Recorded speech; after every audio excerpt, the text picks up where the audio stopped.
पहिल्याच वेळेला जेव्हा नगरसेवक पदासाठी उमेदवारी करायची असं ठरलं, त्यावेळेला माझ्यावरती हल्ला झाला होता. माझ्या गाडीवरती असे मोठे दगड टाकण्यात आले आणि गाडी फोडण्यात आली. तर एक पक्षाचं चिन्ह किंवा पक्षाची ताकद मागे असणं आणि एक अपक्ष उमेदवार म्हणून उभा राहणं, काय नेमकी आव्हानं तुम्हाला जाणवतात? शैलेश वडनेर एक अशा प्रकारचं व्यक्तिमत्व आहे की लोकांच्या समस्या सोडवू शकतो. त्याबद्दल जाणीव आहे आणि त्याच्याबद्दल त्यासाठी सोल्युशन्स आहे. मग त्या भूमिकेशी सुसंगत म्हणून मी या ठिकाणी अपक्ष उमेदवारी भरलेली आहे. पक्ष हा तडजोडींसाठी नेहमी मागे पुढे बघत नाही आणि कार्यकर्त्यांचा त्यात बळी गेला तरी चालतो. अपक्ष राहून जास्त फ्लेक्झिबिलिटी येते असं वाटतं तुम्हाला? या ठिकाणी निष्ठावंत कार्यकर्त्यांना जर समजा बळ द्यायचं आहे आणि त्यांना जर न्याय द्यायचा आहे, तर मी जे बंड केलंय त्या बंडाला त्यांनी मला पाठिंबा द्यायला पाहिजे. माझा बदलापूर शहरातील तरुणांना एक प्रश्न आहे असा की या ठिकाणी मी सिव्हिल आहे आणि मी तसं तर लॉचं पण शिक्षण घेतो. तर तुम्ही मला प्राधान्य देणार की 10वी पर्यंतही शिकू शकलेले नाही. बांधकाम व्यावसायिकांना आणि बिल्डरना विशेषतः मी सांगेन, त्यांच्या मागे मागे फिरू नका, कारण तुम्हाला खड्ड्यात घालण्याचं काम त्यांनी केलेलं आहे आणि हा पूररेषेचा प्रश्न मी सोडवणार. सर्वात प्रमुख जर आपलं ट्रान्सपोर्टेशनचं साधन जर असेल तर ते रेल्वे. म्हणून म्हटलं तिसरी आणि चौथी लाईनी झालीच पाहिजे. आपण जे आता जाती व्यवस्था पाहतो किंवा रिझर्वेशन म्हणतो, ह्यापेक्षा शिक्षण आणि आरोग्य हे जर मोफत दिलं ना, तर बऱ्यापैकी हे सामान्य माणसाचे प्रश्न सुटल्याशिवाय राहणार नाही. नाट्यगृह व्हायला पाहिजे. एक चांगल्या प्रकारे सांस्कृतिक कार्यक्रमासाठी आपण एक वास्तू उभी केली पाहिजे. फार मोठा काळाबाजार खतामध्ये या ठिकाणी चालू आहे. कीटकनाशकांमध्ये काळाबाजार चालू आहे. नमस्कार, मी भूषण करंदीकर. प्लॅनेट मराठीच्या आजचा दिवस माझा या खरं तर अराजकीय पण आता राजकीयच असलेल्या मुलाखतीत मी आपल्या सगळ्यांचं स्वागत करतो. आपल्या सगळ्यांना माहिती आहे की सध्या विधानसभेची धामधूम सुरू आहे आणि सगळेच उमेदवार प्रचारामध्ये स्वतःला झोकून देत आहेत, आपल्या मतदारांपर्यंत पोहोचण्याचा प्रयत्न करत आहेत आणि त्याच अनुषंगाने आम्ही वेगवेगळ्या विधानसभा मतदारसंघामध्ये जातोय. तिथल्या उमेदवारांकडनं त्यांची नेमकी विजन काय हे जाणून घेण्याचा प्रयत्न करतोय आणि त्याचबरोबर त्यांचं थोडंसं खासगी आयुष्य सुद्धा जाणून घेण्याचा प्रयत्न करतोय. कारण या सगळ्या राजकीय मंडळींना स्वतः करता किंवा स्वतःच्या कुटुंबाकरता वेळ फार कमी मिळतो. अशामध्ये ते त्यांच्यासाठी, त्यांच्या कुटुंबासाठी वेळ कसा काढतात, त्यांचा विरंगुळा काय असतो, त्यांना सिनेमा आवडतो का, कुठल्या नटनटी आवडतात, हे सगळं आपण जाणून घेणार आहोत. आज आम्ही आलोय मुरबाड विधानसभा क्षेत्रामध्ये आणि आपल्यासोबत आहेत अपक्ष उमेदवार शैलेश वडनेर. आपण त्यांचं स्वागत करूयात. शैलेशजी, स्वागत. हा, नमस्कार. नमस्कार. आपल्या राजकीय जीवनाची सुरुवात नगरसेवक म्हणून झाली आणि आज आपण अपक्ष आमदारकीला उभे आहात. जेव्हा आपण नगरसेवक होतात तेव्हापासून आज आपण उमेदवारी करताय विधानसभेची, नेमका हा सगळा राजकीय प्रवास आपण कसा पाहता? नाही, निश्चितपणे खऱ्या अर्थाने आनंद आहे. कारण मी व्यावसायिक क्षेत्रामध्ये होतो. सिव्हिल इंजिनियर झाल्यानंतर मी बांधकाम व्यवसायामध्ये उतरलो आणि बांधकाम व्यवसाय करत असताना कुठेतरी समाजासाठी आपण काहीतरी करायला पाहिजे अशा भूमिकेतून एक सामाजिक क्षेत्राची सुरुवात झाली. आणि सामाजिक क्षेत्रात काम करत असताना मग अडचणी येताना ती कामं करायची असतील तर मग आपण राजकीय क्षेत्रात देखील उतरायला पाहिजे, अशा प्रकारची एक मनात भावना निर्माण झाली आणि राजकीय क्षेत्रात उतरलो आणि मग संघर्ष निर्माण झाले. मग राजकारणाची वाट ही खडतर असते, हे तुम्हाला कल्पना आहे. आणि मग त्यात संघर्ष झाले, संकट आली आणि जशी संकट आली तशी भूमिका भक्कम झाली की आता आपल्याला राजकीय क्षेत्रात उतरायलाच पाहिजे. आणि ज्या वेळेला बदलापूर शहरामध्ये एक नागरिक म्हणून आणि एक व्यावसायिक म्हणून आपण ज्या वेळेला राहत असतो, त्यावेळेला या शहराच्या ज्या सुविधा असतात, नागरी सुविधा असतात, त्या आपल्याला जाणवतं की कुठेतरी यामध्ये कमतरता आहे, कुठेतरी काहीतरी याच्यात बदल व्हायला पाहिजे. आणि हा बदल करायचा असेल तर मग आपण स्वतः उतरून करायला पाहिजे, ही माझी भूमिका होती. आणि त्यावेळेला मी नगरपालिकेच्या राजकारणात उतरलो. पहिल्याच वेळेला जेव्हा नगरसेवक पदासाठी उमेदवारी करायची असं ठरलं, त्यावेळेला माझ्यावरती हल्ला झाला होता. माझ्या गाडीवरती असे मोठे दगड टाकण्यात आले आणि गाडी फोडण्यात आली. पण त्यावेळेला थोडं एक क्षणभर असं वाटलं की हे आपण ज्या क्षेत्रात आहोत त्यात आपण पुढे जायचं की नाही. परंतु ठरवलं की वाट बिकट आहे आणि विरोध होतोय, म्हणजे निश्चितपणे आपल्याला संधी आहे. कारण विरोध झाला याचा अर्थ निश्चित आपण इलिजिबल त्या ठिकाणी आहोत. पुढे सरकलो. पुढील काळात पहिल्या निवडणुकीमध्ये तिकीट मिळू शकलं नाही. पुढच्या निवडणुकीमध्ये कमी मताने आपला पराभव झाला आणि त्यानंतर मात्र सतत काम चालवलं. 10 वर्षाचा प्रवास होता. या 10 वर्षात लोकांची कामं केली आणि मनापासून केली आणि तन मन धन लावून केली आणि निश्चितपणे पुढच्या निवडणुकीमध्ये बदलापूर शहरामध्ये रेकॉर्डब्रेक मतांनी त्या ठिकाणी निवडून आलो.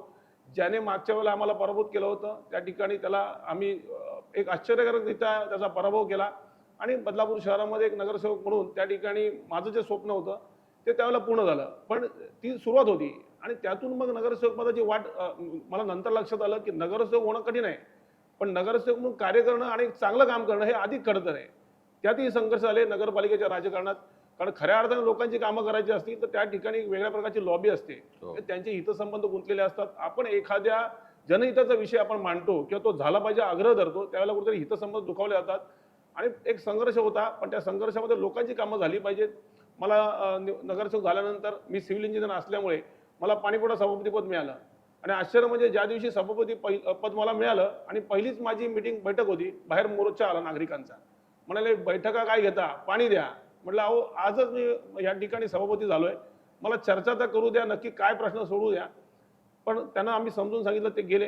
पण त्या दुष्काळ 2015चा दुष्काळाचा काळ होता. बदलापूर शहरामध्ये असमान पाणी पुरवठा या ठिकाणी केला होता. काही प्रभागांमध्ये 24 तास पाणी पुरवठा आणि काही प्रभागामध्ये 1 तास पण पाणी मिळत नव्हतं. सर्वांना समान पाणी पुरवठा झाला पाहिजे, माझी भूमिका होती. लिकेजेस त्या ठिकाणी 33% होते, ते कमी करण्याचा आम्ही प्रयत्न केला. 2015च्या दुष्काळामध्ये त्या ठिकाणी मग त्यानंतर मोर्चे आले नाही, लोकांना चांगलं पाणी मिळालं. आणि आज तक आहेत बदलापूर शहरामध्ये पाणीपुरवठा सभापती कोण तर शैलेश वडनेरेच आहे असं लोक समजतात आणि आजही पाण्याचा प्रश्न घेऊन माझ्याकडे येतात. तर हा अशा प्रकारचा एक प्रवास आहे. तो एक आनंददायक होता, संघर्ष होता, वाट बिकट होती, पण निश्चितपणे आपण ती सर्व चॅलेंजेस स्वीकारली आणि त्याचा सामना केला. तर निश्चित एक नगरसेवक म्हणून एक चांगली कारकीर्द मला या ठिकाणी आपण केली. बरेचसे मान सन्मान देखील त्यावेळेला प्राप्त झाले. त्यामुळे मला निश्चितपणे आनंद आहे या गोष्टीचा. बरोबर. नगरसेवक म्हणून आपण काम केलं, त्यानंतर आता आमदारकीला आपण उभे राहिलात. लोकसभेच्या निवडणुकीच्या वेळेला आपण शरदचंद्र पवार गटामध्ये होतात राष्ट्रवादीच्या, तेव्हा आपण खूप काम केलं खासदारांसाठी. आपला खासदारही इथे भिवंडी लोकसभा मतदारसंघात निवडून आला. पण आता जेव्हा तुम्ही अपक्ष म्हणून उभे आहात, तर एक पक्षाचं चिन्ह किंवा पक्षाची ताकद मागे असणं आणि एक अपक्ष उमेदवार म्हणून उभं राहणं, काय नेमकी आव्हानं तुम्हाला जाणवतात? नाही बघा, पक्ष हा आहे ना एक समाजसेवेचं माध्यम आहे किंवा राजकारणाचं माध्यम म्हणाल, आपण ते माध्यम म्हणून त्याने पाहिलं पाहिजे. अलीकडच्या काळात आहे ना सर्व पक्षांनी नीतिमत्ता संपूर्णपणे गोंधळून ठेवलेली आहे.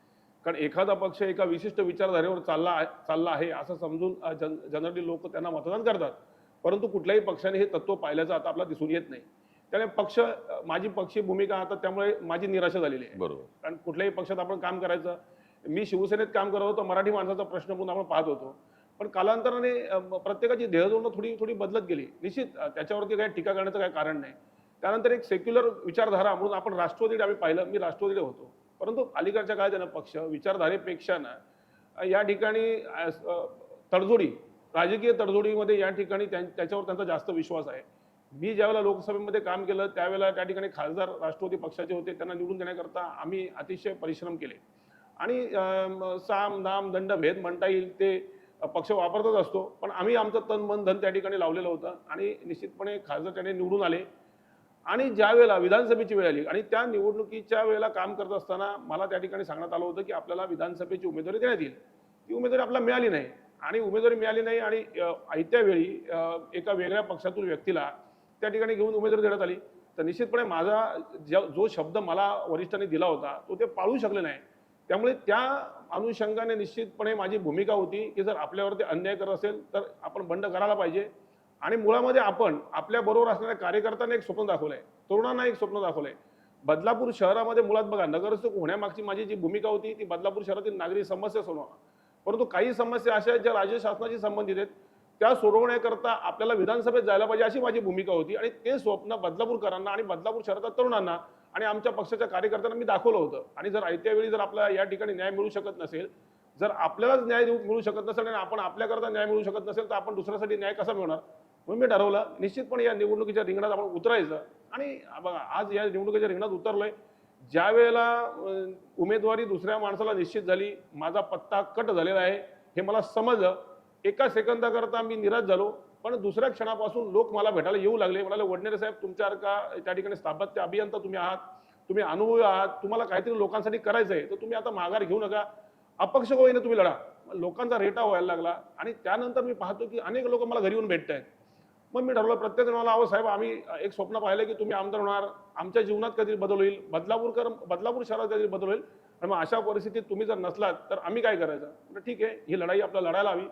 आणि उतरलो. फरक फार काही नाही आहे भूषणजी. आपल्याला असं वाटतं बऱ्याचदा, आपण म्हणतो की एखादा पक्ष आणि त्या पक्षाच्या माध्यमातून आपला काय फार मोठा पाठिंबा मिळतोय. राजकारणामध्ये आपली लढाई आपल्याला लढावी लागते. आणि ज्या वेळेला ना जनता आपल्या बरोबर असते ना, तेव्हा आपल्याला चिंता करायची गरज नसते.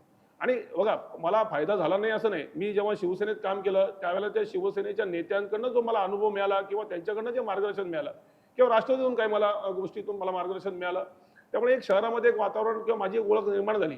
पण आज जी ओळख निर्माण झालेली आहे त्या ज्या पद्धतीने मी काम केलं, पक्षाच्या ज्या पक्षात होतो त्या पक्षाच्या धोरणाशी सुसंगत असं मी काम करत होतो. परंतु आज एक चांगली ओळख या बदलापूर शहरामध्ये शैलेश वडनेरे एक अशा प्रकारचा व्यक्तिमत्व आहे की लोकांच्या समस्या सोडवू शकतो. त्याबद्दल जाणीव आहे आणि त्यासाठी सोल्युशन्स आहे ती माझ्याकडे आहेत. मग निश्चितपणे आपण लढवायला पाहिजे. भूमिका लोकांमध्ये होती, जनतेमध्ये होती, मतदारात होती आणि मग त्या भूमिकेशी सुसंगत म्हणून मी या ठिकाणी अपक्ष उमेदवारी भरलेली आहे. काही चिंता करायचं कारण नाही. अनेक राजकीय पक्षाच्या कार्यकर्त्यांना देखील माझं आव्हान आहे. बघा लक्षात घ्या, पक्ष वगैरे आपण समजतो की एखादा पक्ष आहे आणि एखादा म्हणतो माझ्या डोक्यावरती या पक्षाचा त्या ठिकाणी शिक्का आहे. हे सगळं थोतांड आहे. कुठल्याही राजकीय पक्षाच्या नेत्याला कुठल्याही पक्षाच्या कार्यकर्त्याशी अजिबात काही घेणं देणं नसतं. त्यांना ज्यावेळेला राजकीय तडजोडी करायची वेळ येते तेव्हा त्या पक्षाच्या निष्ठावंत कार्यकर्त्याला पहिले कात्री लावली जाते आणि त्याचा पत्ता कट करण्यात येतो. त्यामुळे माझ्या या बदलापूर शहरातील सर्वच राजकीय पक्षाच्या कार्यकर्त्यांना निवेदन आहे की खऱ्या अर्थाने आपल्याला जर एक चांगलं काम करायचं असेल तर एक व्यक्ती बघा. कारण शैलेश वाटेने ज्या पद्धतीने या बदलापूर शहरामध्ये विकासाची स्वप्न पाहिली आहेत आणि जी विकासाची एक विजन आपण ठेवलेली आहे ती पूर्ण करायची आहे. आणि गेले 20 वर्ष एकच विद्यमान व्यक्ती, एक आमदार या ठिकाणी आहेत. आता त्याचा माजी आमदार झाले. काही गोष्टी घडू शकलेल्या नाहीत. बदलापूर शहरात ज्या गोष्टी घडायला पाहिजे, जो विकास व्हायला पाहिजे तो झालेला नाहीये. मग अशा परिस्थितीमध्ये माझ्या बदलापूर शहरातील सर्व राजकीय पक्षाच्या कार्यकर्त्यांना आव्हान आहे की एकत्र या, एकजुटीने आपण राहू आणि या विधानसभेत जाऊ. या ठिकाणी निष्ठावंत कार्यकर्त्यांना जर समजा बळ द्यायचंय आणि त्यांना जर न्याय द्यायचा आहे तर मी जे बंड केले त्या बंडाला त्यांनी मला पाठिंबा द्यायला पाहिजे. उद्या तुमच्यावर देखील वेळ येईल, तुमचा देखील पत्ता कट करतील राजकीय पक्ष. कारण नेत्यांना अजिबात, निष्ठावंत कार्यकर्त्यांशी अजिबात काही घेणं देणं नाही. राजकीय तडजोडी करायची वेळ आली तर त्या ठिकाणी त्यांचे पत्ते गुल करण्यात येतात, त्यांचा गेम करण्यात येतो. त्यामुळे बदलापूर शहरातील हे जे बंडखोर आहे ना त्यांचं या ठिकाणी नेतृत्व मी करतोय आणि ज्यांच्यावर अन्यायग्रस्त जे कार्यकर्ते त्यांचं नेतृत्व मी करतोय. बदलापूर शहराच्या विकासासाठी एकत्र या.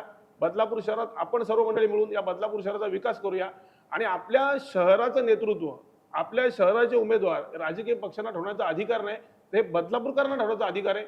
बदलापूर शहरातल्या सामाजिक आणि राजकीय कार्यकर्त्यांना तो नेतृत्व ठेवण्याचा अधिकार आहे. म्हणून बदलापूरचा आमदार कोण झाला पाहिजे ते ठरवलं पाहिजे बदलापूरच्या जनतेने, ते ठरवलं पाहिजे बदलापूर शहरातल्या सामाजिक आणि राजकीय कार्यकर्त्यांनी. नाही की वरिष्ठांनी कुठेतरी ऍडजस्टमेंट करून, तडजोडी करून, पैसे घेऊन जर असे उमेदवार देत असतील आणि बदलापूरकरांवर जर अन्याय करत असेल तर तो मला अजिबात मान्य नाही आणि तो मला वाटतं बदलापूर शहरातल्या कुठल्याही नागरिकाला, कुठल्याही कार्यकर्त्याला मान्य नसेल. त्यामुळे सर्व कार्यकर्त्यांना आणि या ठिकाणी जनतेला माझं आव्हान आहे, या ठिकाणी मला तुम्ही मतदान करा आणि निश्चितपणे या ठिकाणी आमदार म्हणून या बदलापूर शहराचे प्रश्न, मुरबाड विधानसभा क्षेत्राचे प्रश्न सोडवल्याशिवाय मी राहणार नाही, या ठिकाणी मी निश्चय करतो. खरंय. मला असं वाटतं जसं तुम्ही आता म्हणालात की पक्ष हा तडजोडींसाठी नेहमी मागे पुढे बघत नाही आणि कार्यकर्त्यांचा त्यात बळी गेला तरी चालतो. अपक्ष राहून जास्त फ्लेक्झिबिलिटी येते असं वाटतं तुम्हाला? म्हणजे आपली विचारधारा जी आहे ती आपण तडजोड तर सगळ्यांनाच करायची ना. मग आपल्याला समजा सत्तेमध्ये जायचं असेल तर अपक्ष राहून सहज जाता येतं. कारण आता सत्ताधारी जे असतील किंवा जे सत्ता स्थापन करण्याचा प्रयत्न करतील त्यांना अपक्षांची जास्त गरज लागू शकते. नाही, बघा तुम्हाला आपण तेच म्हणतो की आपला असा एक गैरसमज असतो की आपण राजकीय क्षेत्रात काम करत असताना वरिष्ठ आपल्याला काहीतरी फार मोठा पाठिंबा देतात आणि त्यांच्या पाठिंब्यावरती आपण सामाजिक किंवा राजकीय काम करत असतो. गेले 25 वर्ष या ठिकाणी मी काम करतोय. जे काही पैसे खर्च करावे लागले ते मला माझ्या खिशातून करावे लागलेले आहेत आणि ज्या वेळेला संकट आणि प्रसंग आली ती माझ्या जीवावर मला सोडवावी लागलेली आहे. त्यामुळे आपण असं म्हणावं की पक्ष असल्यावरती काहीतरी फार वेगळ्या प्रकारची भूमिका नसते. आपले प्रश्न आपल्याला सोडवायचे असतात आणि ती मुळात धमक आपल्याला आहे, ती धमक माझ्यात आहे आणि माझ्या बरोबर असणाऱ्या कार्यकर्त्यांचा माझ्यावर विश्वास आहे. त्यामुळे ते कार्यकर्ते मला जोडू नये. कारण ज्या वेळेला सुरुवातीला मी पक्ष बदलला त्यानंतर देखील माझ्यावरती विश्वास ठेवणारे, माझ्यावर प्रेम करणारे कार्यकर्ते माझ्यावर राहिले. आज पक्ष सोडून मी अपक्ष राहिलो तरी देखील ते कार्यकर्ते माझ्यावर राहिले. व निश्चितपणे पक्षीय भूमिका ही बाजूला ठेवायला पाहिजे आणि पक्ष हा विषय न घेता खऱ्या अर्थाने बदलापूर शहराचं विजन, मुरबाड विधानसभा क्षेत्राचं विजन ज्यामध्ये आहे, जी व्यक्ती कॅपेबल आहे आणि आत्ताची परिस्थिती पाहिली ना की दोन्ही जे उमेदवार आहेत ना हे फार कमी शिकलेले आहेत. माझा बदलापूर शहरातील तरुणांना एक प्रश्न आहे असा की या ठिकाणी मी स्वतः BE सिव्हिल आहे आणि मी आता सध्या लॉचं पण शिक्षण घेतो. तर तुम्ही मला प्राधान्य देणार की 10वी पर्यंतही शिकू शकले नाहीत, की स्वतःचाच विकास करू शकले नाही आणि ही मंडळी या ठिकाणी बदलापूरकरांना 20-20 वर्ष स्वप्न दाखवतात विकासांचे. ते आश्चर्यकारक आहे. आता नवीन जो उमेदवार माझ्या जागी दिला मला खरोखर वाईट वाटलं की त्याने तरी थोडं मला वाटतं त्याचं शिक्षण बघायला पाहिजे होतं. तो देखील मला वाटतं 10वी पर्यंत शिकलेला आहे. मग अशा प्रकारे कमी शिकलेल्या लोकांना राजकारणात आणायचं आणि त्यानंतर लोकांची कामं झाली नाही, शहराचा विकास झाला नाही, विधानसभा शहराचा विकास झाला नाही, मग आपण ओढायचं. मला वाटतं मग तो त्याला अधिकार नसतो. म्हणून लोक म्हणतात पर्याय नसतो. पर्याय मी दिलेला आहे आणि अपक्ष म्हणून दिलेला आहे आणि मला असं वाटत नाही की पक्ष असला तरच आपण निवडणुका जिंकू शकतो. जनता आपल्याबरोबर असेल, कार्यकर्ते आपल्याबरोबर असेल, आपल्या जर धमक असेल ना तर निश्चितपणे अपक्ष उमेदवार देखील निवडून येऊ शकतो. आणि निश्चित या बदलापूर शहरामध्ये खऱ्या अर्थाने बदलापूर शहराने एक इतिहास घडवला आहे. कारण आता या सत्ताधाऱ्यांनी जे काही प्रश्न आहेत ना त्याच्या विरुद्ध जो एक संघर्ष आज बदलापूरकरांनी केला, एक बंड केलं. हे बदलापूरकर या पद्धतीने ज्या वेळेला अन्याय होतो त्याला बंड पुकारतात. मला वाटतं निश्चितपणे ज्या वेळेला राजकीय पक्षाच्या नेत्यांच्या माध्यमातून चांगल्या कार्यकर्त्यांना जेव्हा अन्याय होतो तेव्हा बदलापूरकर बंड करतील, बदलापूर शहरातील मतदार बंड करतील. एवढंच नाही तर मुरबाड विधानसभा क्षेत्रातील मुरबाडकर देखील माझ्यावर प्रेम करतात फार मोठ्या प्रमाणात. मुरबाडकर देखील आपल्यावर प्रेम करतात. तर ह्या माध्यमातून निश्चितपणे या मुरबाड विधानसभा क्षेत्रामध्ये या कार्यकर्त्यांच्या माध्यमातून पक्ष नसताना माझा पक्ष अपक्ष आहे.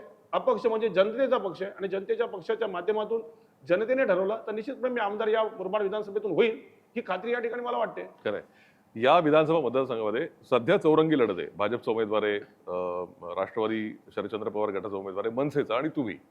बाकी इतर अनेक असतील, पण ही 4 प्रमुख नावं आहेत.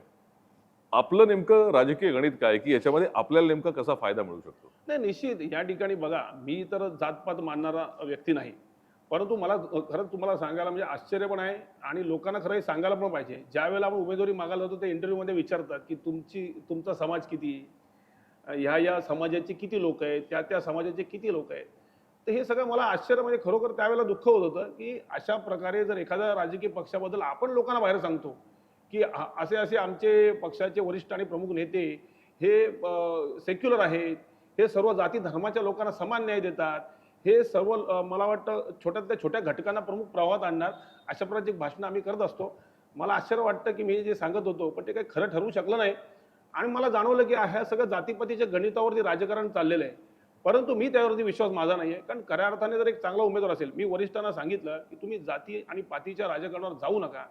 खऱ्या अर्थाने जर एखादा उमेदवार चांगला असेल आणि तो उमेदवार जर लोकांची कामं करत असेल आणि त्याच्यामध्ये तेवढी धमक असेल तर निश्चितपणे त्याला लोक निवडून देत असतात. जेव्हा एखाद्या उमेदवारामध्ये कुठलीच क्वालिटी नसते किंवा कोणताच गुण नसतो त्याला मग तो कुठल्या जातीचा आणि कुठल्या धर्माचा हा विषय त्या ठिकाणी पुढे येत असतो.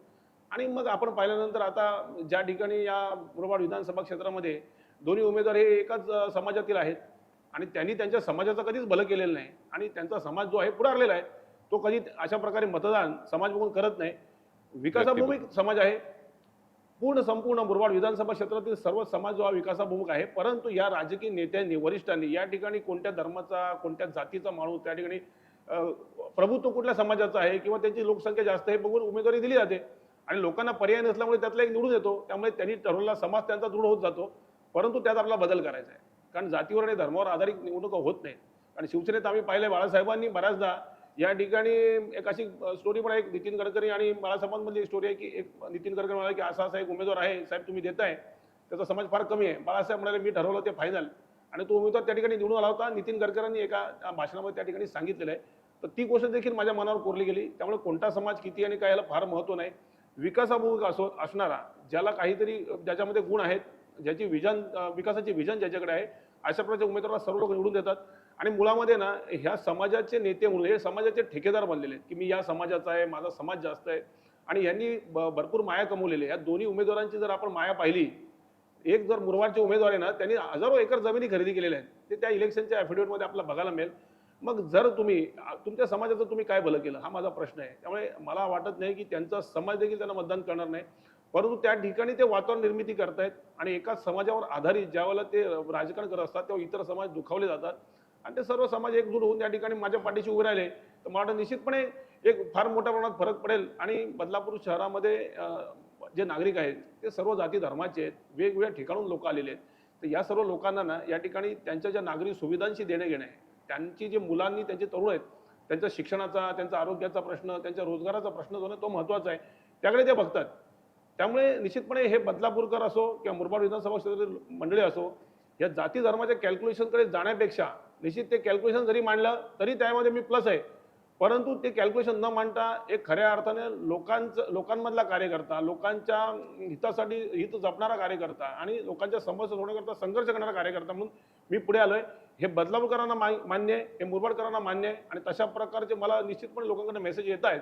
निश्चित जातीपातीचं गणित बाजूला ठेवून विकासावरती आपलं राजकारण करायचं आहे आणि त्याच आधारावरती निश्चितपणे आपण या मुरबाड विधानसभेचं नेतृत्व निश्चितपणे करणार, हीच माझी भूमिका आहे. नक्कीच. आता आपण तुमच्या विजनकडे येऊयात. खरं तर कसं आहे की तुम्ही सिव्हिल आहात, स्थापत्यशास्त्राचा अभ्यास केलेला आहे. आज बदलापूरची लोकसंख्या झपाट्यानं वाढली आहे. म्हणजे गेल्या 5-10 वर्षात तर बदलापूर कुठच्या कुठे निघून गेलंय. एक गाव असणारं बदलापूर आता विकसनशील शहर होण्याच्या दृष्टीनं प्रगती करतंय. वेगवेगळी गृहसंकुलं आली, गृहप्रकल्प आले, त्यात नागरिक राहायला आले. पण नागरिकांना मूलभूत सोयीसुविधा मिळत आहेत का? नाही, प्रश्न मुळात हाच आहे की बांधकाम व्यावसायिक म्हणून आम्ही काम करताना मुळामध्ये ना जसं सिडकोची रचना आहे, सिडकोमध्ये ज्यावेळेला आपण पाहतो ना, तर त्या ठिकाणी इन्फ्रास्ट्रक्चर पहिले केलं जातं आणि त्यानंतर बांधकाम परवानगी दिलं जातं आणि त्या ठिकाणी बांधकाम होतं. बदलापूर शहराच्या नगरपालिकेमध्ये आपण पाहिलं तर हे जे मंडळी आहेत, लोकप्रतिनिधी आहेत, त्यांचं पहिले इमारती होतात. इमारती झाल्यानंतर लोक बोंब करायला लागल्यानंतर मग ड्रेनेजची व्यवस्था, पाण्याची व्यवस्था, विजेची व्यवस्था, ह्या गोष्टी, रस्त्याची व्यवस्था केली जाते. मला एक आश्चर्य, ज्यावेळेला मी सुरुवातीला नगरसेवक झालो त्यावेळेला मी असं म्हटलं होतं, हे जे डीपी रोड आहेत, जे गावाच्या बाहेरचे, तर ते सर्वप्रथम आपण डेव्हलप करूया, जेणेकरून नवीन डेव्हलपमेंट होईल. त्या डेव्हलपमेंटसाठी तरी त्या ठिकाणी जे आता या प्रमुख शहरामध्ये, मुख्य शहरामध्ये ज्या अडचणी आहेत, त्या ठिकाणी नवीन एरियामध्ये देखील होणार नाहीत. कारण त्या ठिकाणी आपण रस्त्याची व्यवस्था, ड्रेनेजची व्यवस्था, स्ट्रॉंग वॉटर असो, ड्रेनेज असो, या सगळ्या व्यवस्था, विजेची व्यवस्था, या सगळ्या गोष्टी आपण प्रोव्हिजन्स करता येतील. तर ते पहिले आपण घ्यायला पाहिजे. तर मला काही मंडळी आश्चर्य करून माझ्याकडे बघायला लागले, म्हणे तुम्ही पैसे वाया घालवत आहेत, त्या ठिकाणी लोक राहत नाही, त्या ठिकाणी काय डेव्हलपमेंट. म्हणजे त्या ठिकाणी आर झोन आहे, रेसिडेन्शियल झोन जो आहे ना, तो रेसिडेन्शियल झोनमध्ये इमारती होणार आहेत आणि त्या इमारती झाल्यानंतर त्याच्यातून आपला पैसे मिळतात. नगरपालिकेला जो फंड मिळतो, ज्या ठिकाणी ज्या फीज असतात, डेव्हलपमेंट चार्जेस असतात, ते मिळतात आणि नवीन होणाऱ्या इमारतींना त्या ठिकाणी कमीत कमी त्या नवीन भागात तरी सुविधा चांगल्या राहतील. पण त्यावेळेला लोकांनी नकार दिला. सर्व मंडळींनी त्यावेळी म्हणाले की नाही, हे तुम्ही पैसे वाया घालवणार आहे. ते त्यावेळेला तसं होऊ शकलं नाही. पण बदलापूर शहरामध्ये तेच रस्ते डबल आणि टिबल केले गेले, अशी परिस्थिती आहे. बदलापूर शहरामध्ये बघा, मूलभूत प्रश्न जे आहे ना, पाण्याची समस्या प्रचंड आहे आणि या पाण्यासाठी आपण अंबरनाथला 272 कोटीची अमृतमधून, केंद्र सरकारच्या माध्यमातून योजना होऊ शकली. तर माझा या ठिकाणी आमदारांना प्रश्न आहे की आपण त्या ठिकाणी अंबरनाथला 272 कोटीची योजना केंद्र सरकारच्या माध्यमातून अमृतच्या योजनेतून मंजूर होऊ शकली, मग ती बदलापूरला का होऊ शकली नाही? हे तुमचं अपयश आहे, तुम्ही अपयश मान्य केलं पाहिजे. या ठिकाणी भारतीय जनता पार्टीचे जे काही नगरसेवक आहेत, काही माझे सहकारी मित्र आहेत, ते माझ्यावर टीका करतात. पण मी त्यांना विचारेन की तुम्ही काही त्यात सिव्हिल इंजिनियर देखील आहेत, काही शिक्षित आहेत, ते खाजगीत त्यांनी कबूल केलेलं आहे की या ठिकाणी बऱ्याचशा गोष्टी होऊ शकलेल्या नाहीत आणि त्या व्हायला पाहिजेत. परंतु माझा आज आपल्या माध्यमातून प्रश्न आहे की मग पाण्याच्या सुविधा व्हायला पाहिजे त्या का होऊ शकल्या नाही? त्या ठिकाणी अमृतच्या माध्यमातून योजना का राबवता आली नाही, हा एक प्रश्न आहे. विजेचा प्रश्न आहे. मध्यंतरी एक 5 एकर जागाला टाटाला देण्यात आली. त्यावेळेला अशी बोंब करण्यात आली की ती 5 एकर जागा देण्याला लोक विरोध करतायत, त्यामुळे बदलापूर शहरात विजेचा प्रश्न आहे. पण गेले 20 वर्ष आपण आमदार आहात, तर या ठिकाणी प्रोव्हिजन्स आपल्याला करायला पाहिजे होत्या. टाटासारखी कंपनी नगरपालिकेची क्रीडा संकुलाची जागा गिळंकृत करायला बघतात. त्याऐवजी जर टाटासारख्या कंपनीने एखादी जागा विकत घेतली आणि त्या ठिकाणी जर आपण विजेसाठी जी काही यंत्रणा आपल्याला उभी करायची ती जर आपण केली, तर त्यामध्ये काही अडचण नाही. पण या ठिकाणी अनेक प्रश्न आहेत साहेब. या क्रीडा संकुलाची जागा अगोदर मेट्रोला 5 एकर देण्यात आली, त्यावेळी देखील मी विरोध केला होता आणि अनेक नगरसेवकांनी त्या ठिकाणी काही गोष्टी करून, अंडरस्टँडिंग करून त्या ठिकाणी त्याला पाठिंबा दिला. मी शेवटपर्यंत त्याला विरोध केला होता. 55 एकर क्रीडा संकुलाची जागा आहे, त्या ठिकाणी क्रीडा सुविधा उपलब्ध झाल्या पाहिजे. ज्यावेळेला एखादा खेळाडू देश पातळीवरती त्या ठिकाणी सुवर्ण पदक मिळवतो, त्यावेळेला आपल्याला आनंद होतो, आपलं हृदय भरून येतो, आपल्या डोळ्यात अश्रू उभे राहतात. मग असा एखादा खेळाडू या बदलापूर शहरात आपण का तयार करू शकत नाही? मग ही 55 एकरच्या क्रीडा संकुलामध्ये क्रीडा संकुलच व्हायला पाहिजे, ही माझी भूमिका होती. नगरपालिकेत देखील मी संघर्ष केले, अनेक वृत्तपत्रामध्ये त्या ठिकाणी बातम्या आहेत, आपल्याला ते बघायला मिळतील. आणि या 55 एकरमधील 5 एकर जागा मेट्रोला 7 वर्षापूर्वी देण्यात आली. या विद्यमान आमदार, म्हणजे आता माजी आमदार, ह्यांनीच त्या ठिकाणी आग्रह धरला होता. या ठिकाणी राज्य सरकारच्या माध्यमातून देवेंद्र फडणवीस त्यावेळेला मुख्यमंत्री होते आणि 7 वर्षापूर्वी 5 एकर जागा दिली. त्या ठिकाणी ती जागा देऊन मेट्रो पण नाही झाली, क्रीडा संकुल होऊ शकलं नाही. आता 5 एकर जागा त्या ठिकाणी टाटाला देण्यात आली. म्हणजे या ठिकाणी बदलापूर शहरातील क्रीडापटूंचा गळा घोटण्याचं काम या ठिकाणी या माजी आमदारांच्या मार्फत झालेलं आहे.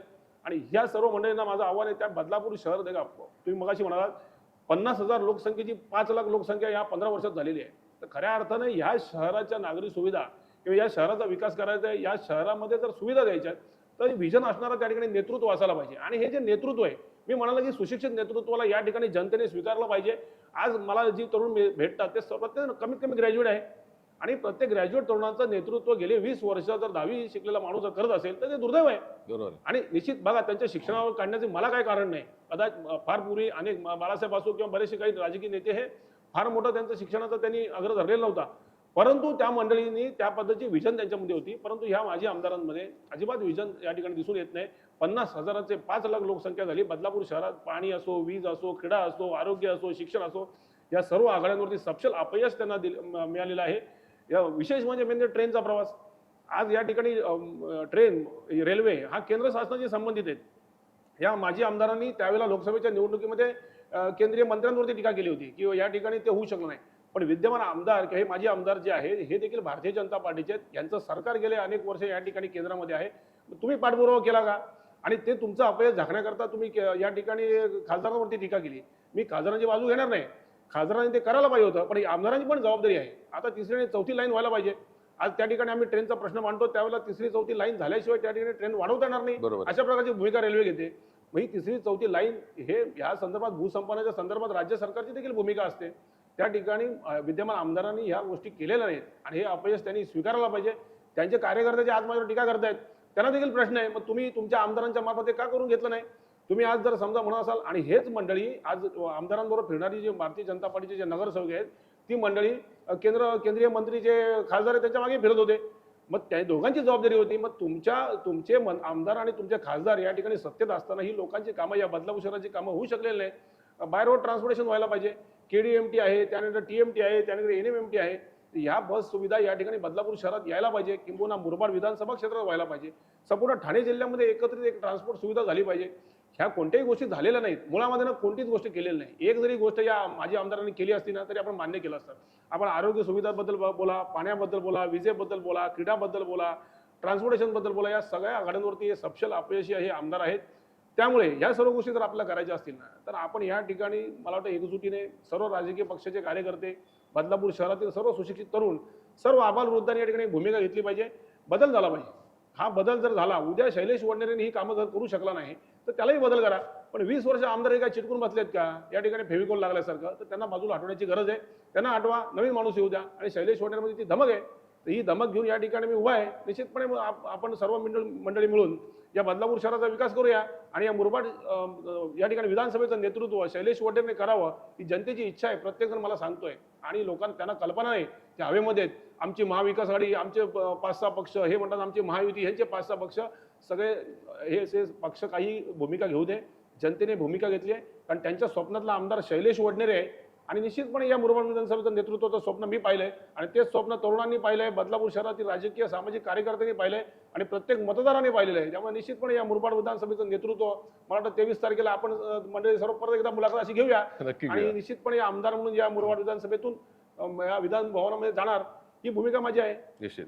आणखीन एक फार महत्वाचा प्रश्न आहे, म्हणजे जे विकासक आहेत त्यांच्या दृष्टीने एक अत्यंत महत्वाचा प्रश्न म्हणजे पूर रेषेचा. 2005 साली जेव्हा उल्हास नदीला पूर आला, त्यानंतर बदलापूरनी जो हाहाकार अनुभवला, त्यानंतर एक 10-12 वर्षांनी, 15 वर्षांनी परत तीच परिस्थिती उद्भवत गेली. त्यावेळेला हा पूर रेषेचा प्रश्न निर्माण झाला. त्यावरती आपल्याकडे काय सोल्युशन आहे? तुम्हाला मगाशी म्हटलं ना की हे जे आमदार आहेत ना ह्यांच्याकडे दूरदृष्टीचा अभाव आहे. पूर आल्यानंतर तो पूर येऊ नये म्हणून आपण काम करायला पाहिजे. पण आपण म्हणतो ना कधी कधी रोगापेक्षा औषधे भयंकर असतं. बरोबर. ह्यांनी काय केलं, त्या ठिकाणी विधानसभेत प्रश्न मांडला आणि त्याच्यावरती सरकारने काय केलं, त्या ठिकाणी पूर रेषा आखली, ब्ल्यू लाईन, रेड लाईन, आणि त्या ठिकाणी नाव विकास झोन असा तयार केला. मुळामध्ये हे पूर होऊ नये आणि कशामुळे पूर होतोय ह्याच्यावरती विचार करायला पाहिजे होता. पण तो विचार त्यांनी अजिबात केला नाही. केवळ विधानसभेत प्रश्न मांडला आणि पूररेषा आखल्या. त्यामुळे झाले काय, अनेक ठिकाणी रेसिडेन्शियल झोनमध्ये अनेक बिल्डर लोकांचे, आता हे बिल्डर तुम्हाला सांगतो की बिल्डर लॉबी असते, ही बिल्डर लॉबी त्यांच्या मागे फिरते, त्यांच्या मागे पुढे फिरते. तुम्हाला म्हणजे वेगळा विषय, आता या बदलापूर शहरात बिल्डर लॉबीचे जे शॉप आहेत ना, आम्हाला आमचं कार्यालय, निवडणूक कार्यालय काढण्याकरता आम्हाला जागा देत नाही, एवढी त्यांची दहशत आहे या आमदारांची. आणि या बिल्डर लोकांना मी सांगेन, मंडळी ह्याच आमदारांनी ही पूररेषा आखली आणि तुमचं करोड रुपयाचं नुकसान केलेलं आहे, पण तुम्ही त्यांच्या मागे फिरता. मी तुम्हाला सांगेन की ही पूररेषा यावरती पर्याय होता.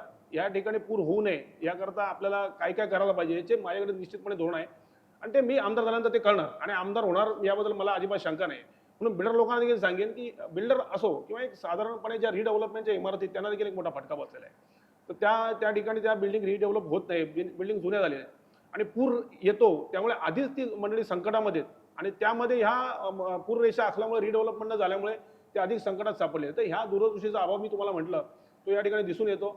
त्यामुळे या बदलापूर शहरातील सर्वसामान्य नागरिकांना, बांधकाम व्यावसायिकांना आणि बिल्डरना विशेषतः मी सांगेन त्यांच्या मागे फिरू नका, कारण तुम्हाला खड्ड्यात घालण्याचं काम त्यांनी केलेलं आहे आणि हा पूररेषेचा प्रश्न मी सोडवणार. कारण काम मी तुम्हाला काय सांगतो नेहमी की शिक्षणात फरक असतो, माझ्याकडे काय करायला पाहिजे याच्यावर निश्चित ध्येय धोरण आहे आणि विधानसभेमध्ये हे प्रश्न मी प्रामुख्याने मांडणार आहे. त्यामुळे ग्रीन ब्ल्यू लाईन असो, रेड लाईन असो, ही पूररेषा जो आहे ह्याच्यावर तोडगा आपल्याकडे आहे, तो तोडगा आपण निश्चित काढू आणि आमदार झाल्यानंतर ह्या विषयाला मी संपूर्ण प्राधान्य देईन आणि तो सोडवल्याशिवाय मी गप्प बसणार नाही हे देखील सांगतो. कारण तुम्हाला नुकसान त्यांनी केलेलं आहे, तुम्ही माझ्या पाठीशी राहा, तुमचा प्रश्न मी सोडवणार आहे, ही त्या ठिकाणी भूमिका आहे. खरं आहे. आणखीन एक महत्त्वाचा प्रश्न आहे की बदलापूरची कनेक्टिव्हिटी हा एक फार मोठा इश्यू आहे. म्हणजे बदलापूरमधनं सर्वाधिक लोक, आपण असं म्हणूया की आज नोकरदार आहेत, जे मुंबईला प्रवास करतात, इतर ठिकाणी प्रवास करतात. आज कुठल्याच मार्गाने सरळ जाता येत नाही. म्हणजे इकडनं समजा आपल्याला ट्रेननी बेलापूरला जायचं असेल तरी 2 ट्रेन बदलाव्या लागतात. रस्त्याने जायचं असेल सरळ रस्ता नाहीये. यासाठी तुमचं काही विजन आहे? तर नक्कीच मुळामध्ये बदलापूरची भयंकर परिस्थिती आहे. जर तुम्हाला ठाण्याला जर जायचं असेल ना साहेब, तुम्ही मुंब्र्यामधून जा किंवा कल्याण मार्गे जा, कुठूनही गेलात तरी प्रचंड तुम्हाला वाहतूक कोंडीची या ठिकाणी सामना करावा लागतो. बदलापूर शहरामध्ये म्हणून सर्वात प्रमुख जर आपलं ट्रान्सपोर्टेशनचं साधन जर असेल तर ते रेल्वे आहे. म्हणून म्हटलं ना, तिसरी आणि चौथी लाईनी झालीच पाहिजे. अंबरनाथपर्यंत एक राजकीय नेतृत्व, त्यांची इच्छाशक्ती अधिक प्रबळ असल्यामुळे अंबरनाथला ट्रेन अधिक आहेत.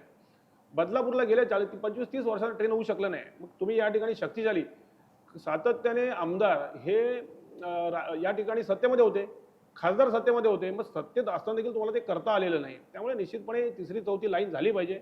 या रेल्वेचा सर्वात प्रमुख भूमिका ही रेल्वेच्या बाबतीत असायला पाहिजे. मेट्रोबद्दल बोलतात, मेट्रो देखील होऊ शकले नाही. मेट्रो झाली पाहिजे, याचा पाठपुरावा करायला पाहिजे. पण ज्या माणसाला पाण्याचे आणि विजेचे प्रश्न सोडवता येत नाही, तो मेट्रो किंवा रेल्वेबद्दल काय बोलणार? त्यामुळे त्यांच्याकडे ती अपेक्षाच नाही. म्हणून आम्ही म्हटलं की आता बदल करा, आम्ही निश्चितपणे येऊ, रेल्वेचा प्रश्न सोडवण्याकरता संपूर्ण ताकद लावू, मेट्रो व्हायला पाहिजे त्याकरता करू, क्रीडा संकुल झालं पाहिजे आणि एकात्मिक इंटिग्रेटेड वाहतूक सुविधा त्या ठिकाणी झाली पाहिजे. आम्ही नगरपालिका असताना तसा ठराव पण घेतला होता, पण त्याचा पाठपुरावा करायला लागतो. म्हणून कसं माहिती का, राजकीय भूमिका घेताना ना आपल्याकडे सत्ता पाहिजे. म्हणून मी या ठिकाणी आमदार झाल्यानंतर या सगळ्या गोष्टी आपल्याला करता येणं शक्य आहे.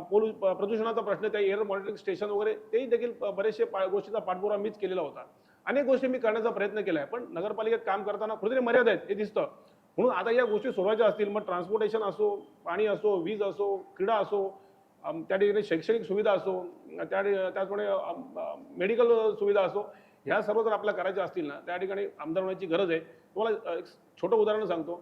एखादं हॉस्पिटल 10,000 स्क्वेअर फूटचं बांधायचं असेल ना, तर साहेब फक्त 2 कोटी रुपये लागतात.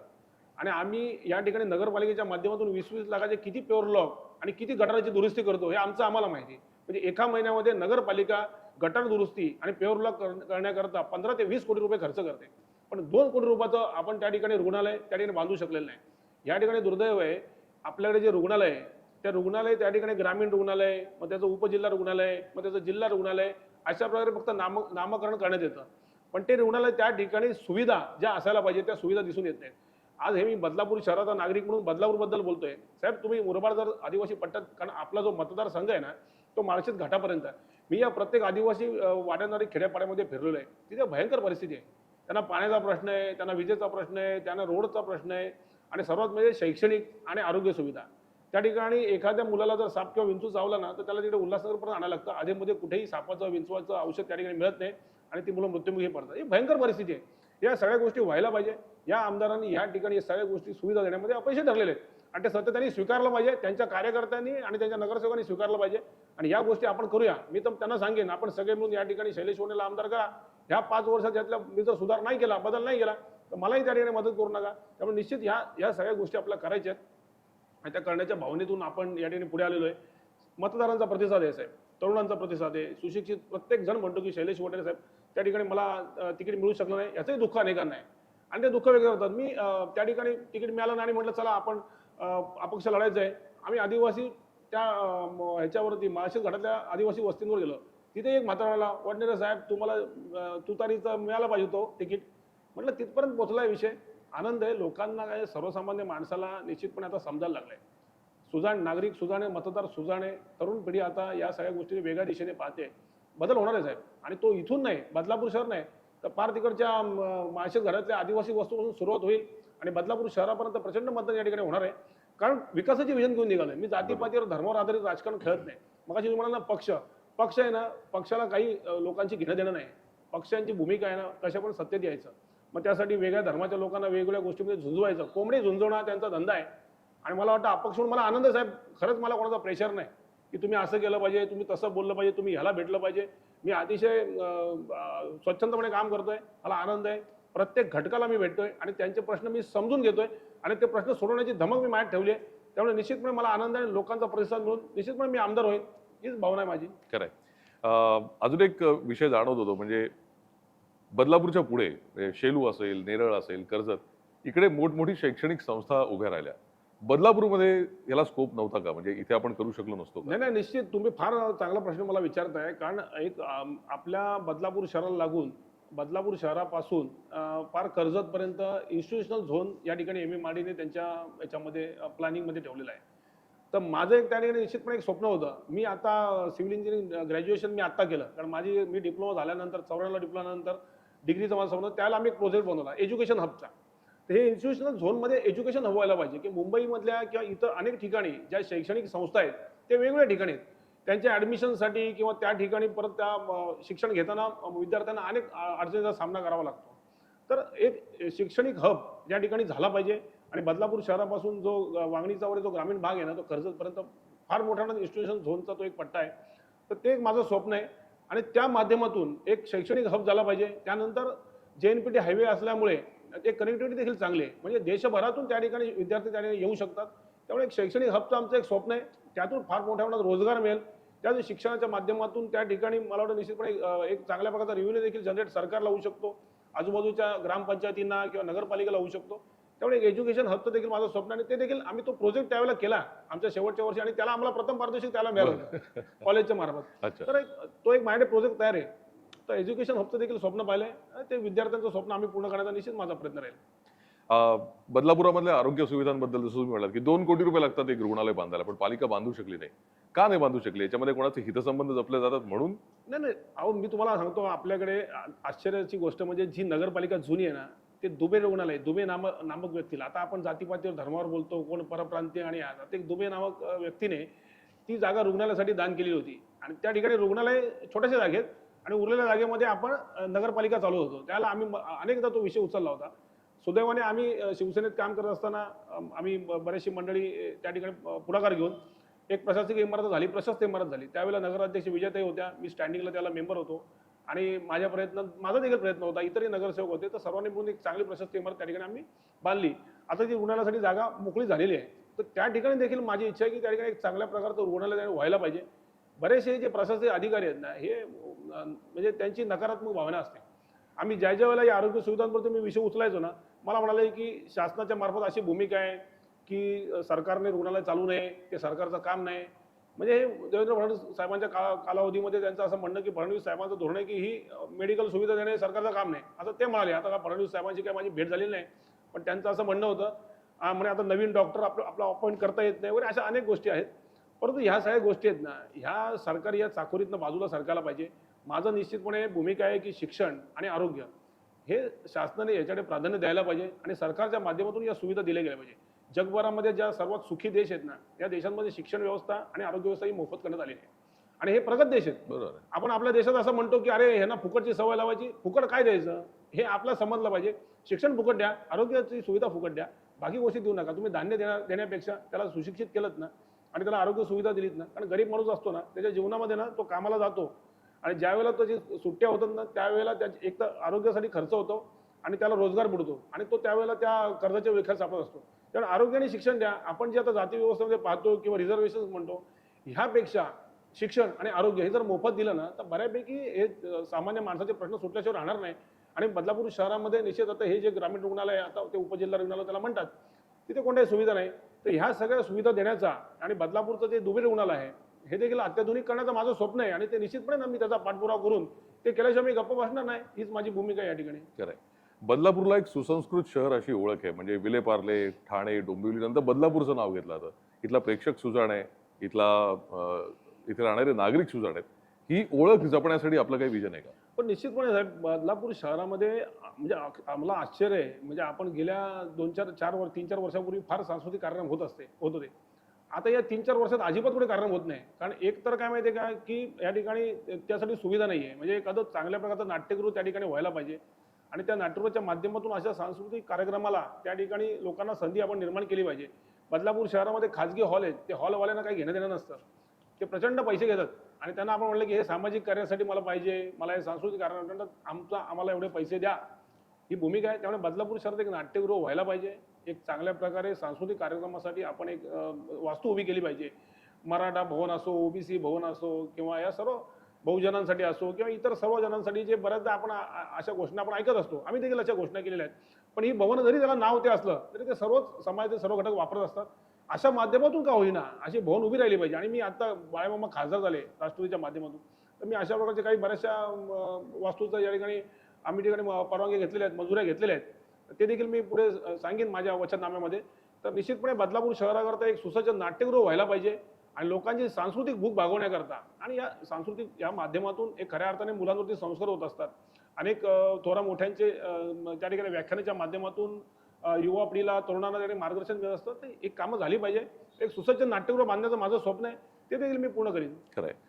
आपण मुरबाड मतदारसंघाबद्दल बोलतोय. बदलापूर हा झपाट्यानं विकसित होणारा भाग असल्यामुळे साहजिक तिथले प्रश्न मोठे आहेत, महत्त्वाचे आहेत आणि त्यांचा आवाका पण मोठा आहे. पण मुरबाड असेल, वांगणी असेल, कल्याण ग्रामीण असेल, या क्षेत्रामध्ये असा मोठा वर्ग आहे की जो शेतीवरती अवलंबून आहे.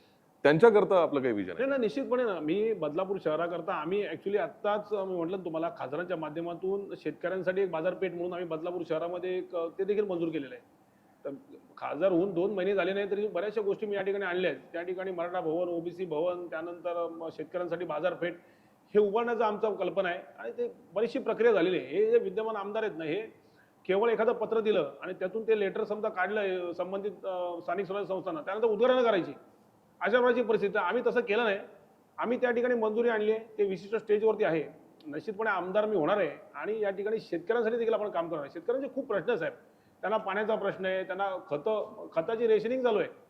फार मोठा काळाबाजार या खतामध्ये या ठिकाणी चालू आहे. कीटकनाशकांमध्ये काळाबाजार चालू आहे. प्रचंड वाईट परिस्थिती या मुरबाड विधानसभा क्षेत्रामध्ये आहे. खतांसाठी लोकांना रांगा लावायला लागतात. ते सगळे प्रश्न सोडवण्याकरता माझ्याकडे बऱ्याचशा संकल्पना आहेत. मुरबाड भागातील अनेक शेतकरी किंवा काही तरुण ते माझ्याकडे येत असतात आणि त्यांच्या या अडचणी ते मला सांगतात. त्यातून देखील मार्ग काढण्याचा प्रश्न. शेतीचा मला फार अनुभव नाही, परंतु शेती मी केली नाही किंवा अनुभव नाही म्हणून मी शेतकऱ्यांसाठी काही करू शकणार नाही हे म्हणणं धाडसाचं राहील. निश्चितपणे जर एखाद्याला इच्छा असेल ना साहेब, तर तो सगळा मार्ग काढू शकतो. त्यामुळे शेतकऱ्यांचे प्रश्न असो, कामगारांचे प्रश्न असो, बदलापूर शहरातील विद्यार्थ्यांचे प्रश्न असो, या सगळ्या क्षेत्रामध्ये प्रत्येक ठिकाणी मला काम करायचं आहे आणि निश्चित शेतकऱ्यांच्या विषयावरती आम्ही प्राधान्य देऊन त्यांना पाण्याची, विजेची, खतं, त्यानंतर त्यांना कीटकनाशकं याचा पुरवठा करण्याची देखील आमची त्या ठिकाणी भूमिका आणि त्यासाठी निश्चित योजना माझ्याकडे आहेत. त्या वेळोवेळी या ठिकाणी मी निश्चितपणे आपल्याला सांगेन. आणखीन एक मुद्दा महत्त्वाचा आहे, तो म्हणजे 35 सेक्शनचा. तर त्या संदर्भात केंद्राकडे पाठपुरावा करून त्याच्यावर काही उपाय निघू शकतो? नाही, निश्चितपणे 35 सेक्शनचा एक फार मोठा मुद्दा आहे आणि हे ग्रामीण भागातले जे गावकरी आहे ना, त्यांच्या बऱ्याचशा जमिनी या 35 सेक्शनमध्ये गेल्या, म्हणजे फॉरेस्टमध्ये गेलेल्या आहेत. तर निश्चितपणे त्याच्यावर तोडगा निघाला पाहिजे. कारण गावकऱ्यांच्या शेतीच्या जमिनी आहेत, आपण त्या ठिकाणी म्हणतो की फॉरेस्ट असतं, ते फॉरेस्ट जर समजा ठीक आहे, गरज आहे त्या ठिकाणी आपलं पर्यावरण सांभाळण्याकरता, पण शेतकऱ्यांच्या ज्या जमिनी 35 सेक्शनमध्ये गेल्या त्यांची राहती घरं किंवा त्यांची शेती त्या ठिकाणी 35 सेक्शन गेल्यामुळे अनेक अडचणींचा त्यांना सामना करावा लागतो आणि हा प्रश्न आहे ना, आमदारांनी त्याच्याकडे दुर्लक्ष केलेलं आहे. प्रत्येक वेळेला 35 सेक्शनचा विषय हा त्यांच्या अजेंडावरती असतो, परंतु त्याच्यावरती काही झालेलं दिसून येत नाही. तर ह्या माध्यमातून आपण एक आमदार म्हणून त्या ठिकाणी लोकसभेच्या या ठिकाणी जे लोकसभे खासदार जे आहेत त्यांच्या माध्यमातून असो किंवा इतर माध्यमातून असो, भले आपण अपक्ष आमदार जरी असलो तरी देखील आपण ह्या माध्यमातून हे प्रश्न सोडवल्याशिवाय राहणार नाही, अशा प्रकारची ठिकाणी मी भूमिका निश्चितपणे घेतलेली आहे. आदिवासींचा एक प्रश्न आहे की आदिवासींना पण पेसा कायद्यानुसार बऱ्याच गोष्टींचा लाभ मिळत नाही किंवा त्या दृष्टीनं काही प्रयत्न होताना दिसत नाहीयेत. तर ती नाराजी जी आहे, ती नाराजी सुद्धा आपल्या फायद्याची ठरू शकेल? निश्चितपणे साहेब, आदिवासी आहे ना, आपण जनरली रिझर्वेशनच्या विरोधात बोलतो. आपण शहरातल्या लोकांना, मंडळींना साधारणपणे आदिवासींची परिस्थितीची जाणीव नाही. आम्ही ज्या वेळेला या विधानसभेच्या निवडणुकीच्या माध्यमातून किंवा प्रचाराच्या माध्यमातून असो किंवा त्या अगोदर देखील जेव्हा आदिवासी वाड्यापाड्यात फिरलोय, प्रचंड वाईट परिस्थिती. आणि हे जे आमदार आहेत ना, हे माजी आमदार, मग ते मुरबाडवाले असो किंवा हे असो, ह्यांनी या आदिवासींच्या प्रश्नावर अजिबात काम केलेलं नाही. त्यांना प्रेमही दिलं नाही, त्यांना सुविधा देखील दिलेल्या नाही, त्यांना सन्मान देखील दिलेला नाही. ही सर्व मंडळी प्रचंड दुःखी आहे, यांचा प्रचंड रोष यांचा आहे. तर ह्यांना सुविधा देण्यामध्ये हे अपयशी ठरले. आणि विशेष तुम्हाला सांगतो की आपण जेव्हा रिझर्वेशनबद्दल बोलतो ना, एसटी रिझर्वेशनबद्दल, तर एसटी रिझर्वेशनमध्ये जागा भरल्या जात नाहीत. म्हणजे त्यांच्या जे रिझर्व जागा त्या पण भरल्या जात नाही. मग त्या जागा भरण्याकरता प्रयत्न केला पाहिजे, सुशिक्षित तरुण उभे केले पाहिजे, त्यांना शिकवलं पाहिजे आणि त्या जागा भरण्यासाठी त्यांना कॅपेबल बनवलं पाहिजे. ते झालं नाही. उलट यांनी असे पत्रव्यवहार केलेत या कतोरे साहेबांनी आणि त्या ठिकाणी गोटेराम पवारांनी की आदिवासींच्या ज्या रिक्त जागा आहेत त्या ठिकाणी ओपन लोकांना त्या ठिकाणी भरा. हा आदिवासींवर अन्याय आणि प्रचंड त्यामुळे आदिवासी चिडलेले आहेत. निश्चित याचा परिणाम आदिवासी समाज अजिबात त्यांच्या पाठीशी जाणार नाही. तो समाज आपल्या पाठीशी राहणार आणि ह्यांचे हे जे प्रश्न आहेत ना, हे प्रश्न सोडवल्याशिवाय मी राहणार नाही, ही देखील माझी प्रतिज्ञा या ठिकाणी मी करतो. निश्चित. आपल्या मतदारसंघामध्ये जसं आपण उल्लेख केलात, माळशेज हे आपल्या म्हणजे माळशेजचा पायथा किंवा अजून थोडा पुढचा भाग आपल्या मतदारसंघात येतो. बदलापूरमध्ये कोंडेश्वर सारखं ठिकाण म्हणजे पर्यटनाच्या दृष्टीने चांगला वाव आहे, त्यासाठी आपण काही विचार केला? नाही, निश्चितपणे ना, सर्वात महत्वाचं जर पाहिलं ना आपण, आंबेटेंबेला त्या ठिकाणी भीमाईचं स्मारक व्हायला हो. पाहिजे. कारण डॉक्टर बाबासाहेब आंबेडकरांचं आईचं ते त्या ठिकाणी जन्मस्थळ आहे. अतिशय वाईट परिस्थिती आहे. आम्ही जाऊन आलो त्या ठिकाणी. अनेकदा त्याने कोट्यावधी रुपये ते मंजूर केले जातात, प्रत्यक्षात काम होत नाही. आणि दुसरं सिद्धगडावरती जे क्रांतिकारकांचं हिराजी गोमाजी पाटील आणि वीरबाई कोतवाल या क्रांतिकारकांचा एक प्रचंड असा एक रोमांचक असा एक इतिहास आहे. आणि तो इतिहास खरोखर प्रत्येकाला अभिमान वाटावा असा आहे. आणि परंतु त्याकडे देखील दुर्लक्ष केले गेले. दरवेळेला 2 जानेवारीला त्या ठिकाणी त्या जो कार्यक्रम असतो त्या कार्यक्रमाच्या वेळेला कोट्यवधी रुपये टाकून फक्त रस्त्यावर माती पसरली जाते. त्यानंतर वर्षभर कोणी त्या स्मारकाकडे बघत नाही. ते एक महान क्रांतिकारक आहेत. म्हणजे देशपातळीवर खरं तर त्यांचा इतिहास जायला पाहिजे. तो त्यांचा लढा जो पाठ्यपुस्तकात यायला पाहिजे ही देखील मी मागणी केलेली आहे. त्या स्मारक देखील त्या ठिकाणी झालं पाहिजे. भीमाईचं स्मारक झालं पाहिजे. त्या ठिकाणी लव कुशाचा देखील इतिहास त्या ठिकाणी आहे. माळ असो, त्या आजाबा पर्वत असो, या ठिकाणी एक फार मोठा इतिहास आहे. अनेक सांस्कृतिक ठिकाणं आहेत. कोंडेश्वरचं मंदिर आहे. त्यानंतर आपण प्रतिजेजुरी म्हणून मुळगावचं देखील त्याने खंडोबाचं मंदिर आहे. तर ह्या सगळ्या गोष्टी झाल्या पाहिजे. हे तीर्थस्थळ म्हणून याचा विकास करणं शक्य आहे. पण संपूर्ण त्याकडे दुर्लक्ष झालेलं आहे. हे मी म्हटलं तुम्हाला जे अपयश जे आहे आमदारांचं हे सर्व आघाड्यांवर आहे. कुठल्याही एका आघाडीवरती त्यांना यश मिळालं असं पण दिसून येत नाही.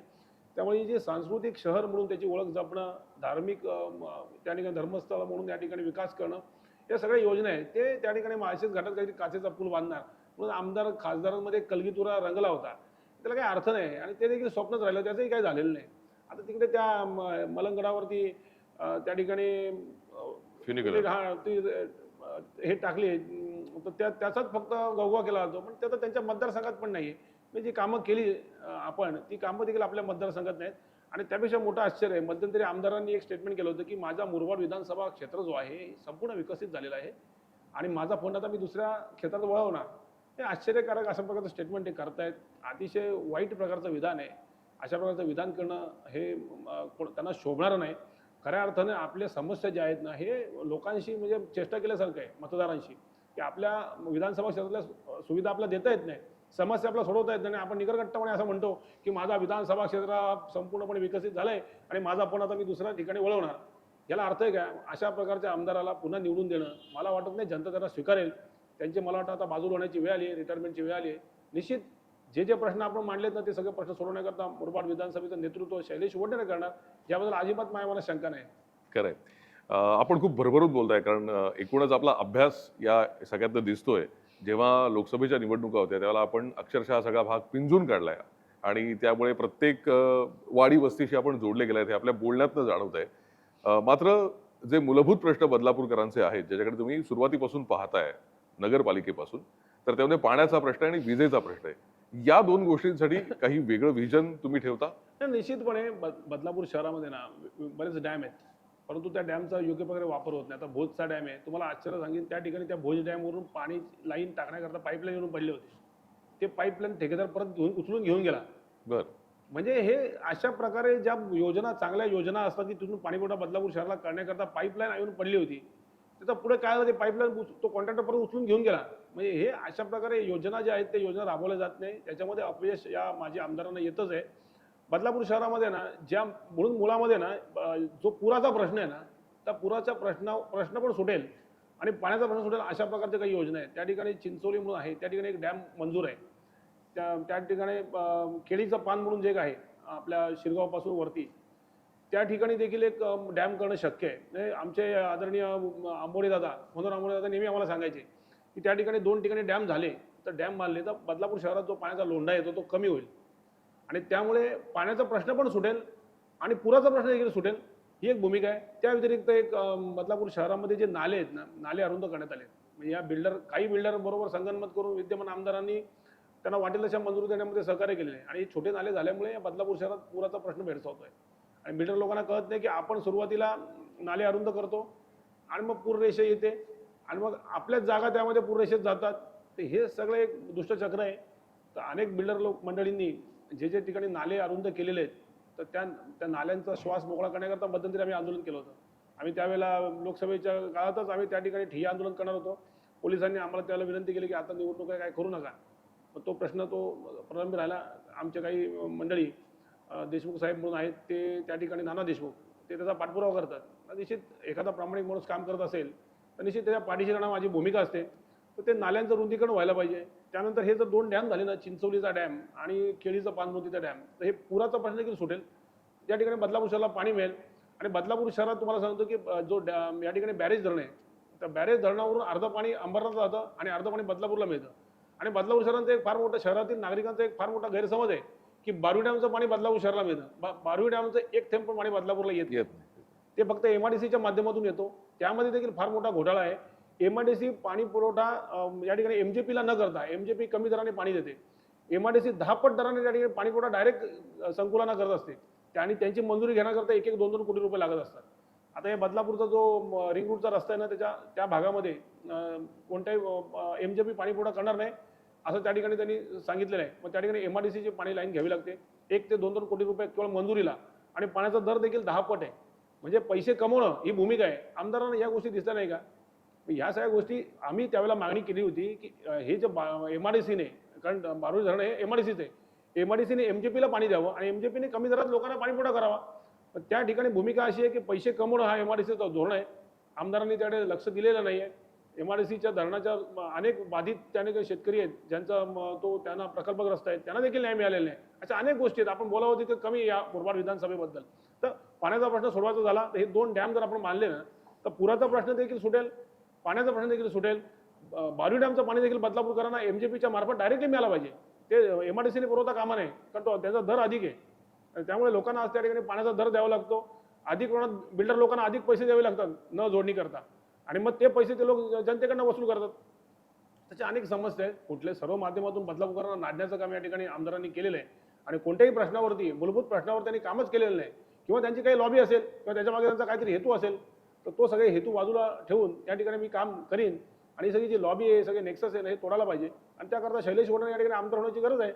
अगदी खरं आहे. खरं तर तुमचं काम आम्ही बघितलं, म्हणजे तुमच्या प्रोफाईलमध्ये जर आम्ही वाचलं तर बदलापूरमध्ये एक क्रिकेट स्पर्धा घ्यायची, ती एमसीए अफिलिएटेड करायची. बरोबर. दर 5 जूनला पर्यावरण दिनाच्या दिवशी सायकल स्पर्धा घ्यायची, ती यशस्वी करायची. बदलापूरमध्ये एक असा खड्डा होता की जो वर्षानुवर्ष तसाच होता, तो स्वतःच्या खर्चाने भरायचा. तर ही जी सगळी तुमची दृष्टी आहे किंवा ही जी तुमची विजन आहे, हे नेमकं येतं कुठून? बघा कसं माहिती आहे का, की बऱ्याच जण काही स्वप्न आपली असतात आणि ती स्वप्न आपण त्याला पूर्ण करू शकत नाही. मला सायकलिंग करावी अशी माझं स्वप्न होतं, किंवा क्रिकेट खेळायचं स्वप्न होतं. त्या वेळेला कुठल्या संधी किंवा सुविधा आपल्याला उपलब्ध नव्हत्या. तर आपण सीझनमध्ये जाऊ, मुलांनी सचिन तेंडुलकर हो, विराट कोहली हो असं आपल्याला वाटत असतं. जर आपण नाही झालो तर मुलं व्हायला पाहिजे. इतर आपल्या शहरातील मुलं त्या ठिकाणी क्रिकेट खेळायचे. मुलाला देखील मी त्याला क्रिकेटच्या याच्यात टाकलं होतं. ते बाबासाहेब म्हणून आमचे मित्र होते, त्यांच्या माध्यमातून तुम्हाला माहिती आहे की आपण बरेचसे आपण ट्रेनिंग कॅम्प घ्यायचो. त्यानंतर सीझनची बदलापूर शहरात एक फार मोठी क्रिकेटची स्पर्धा आपण भरवली होती. बदलापूर शहरात एक वेगळ्या प्रकारचं वातावरण, पूर्ण महाराष्ट्रातून किंवा मुंबईतून फार मोठमोठ्या टीम त्यावेळेला आपल्याला आल्या होत्या. एक चांगल्या प्रकारचं वातावरण, बदलापूर शहरातील खेळाडू हे सीझन क्रिकेट खेळले पाहिजे, ही माझी भूमिका होती. त्यासाठी फार मोठा पैसा खर्च करावा लागला. माझा मेहनतीचा पैसा होता, मी तो खर्च केला. मला आनंद मिळाला, पैसे खर्च झाले. पण त्यानंतर सायकलिंग स्पर्धा आपण घेत असतो. अतिशय म्हणजे रोमांचकारी अशी ती स्पर्धा असते. संपूर्ण महाराष्ट्रातून सायकलिस्ट येतात आणि बालुडामच्या पट्ट्यामध्ये ते मशापर्यंत ते सायकल रेस आपली असते. फार सुंदर. एकेकाची सायकल 5-5 लाख रुपयाची असते.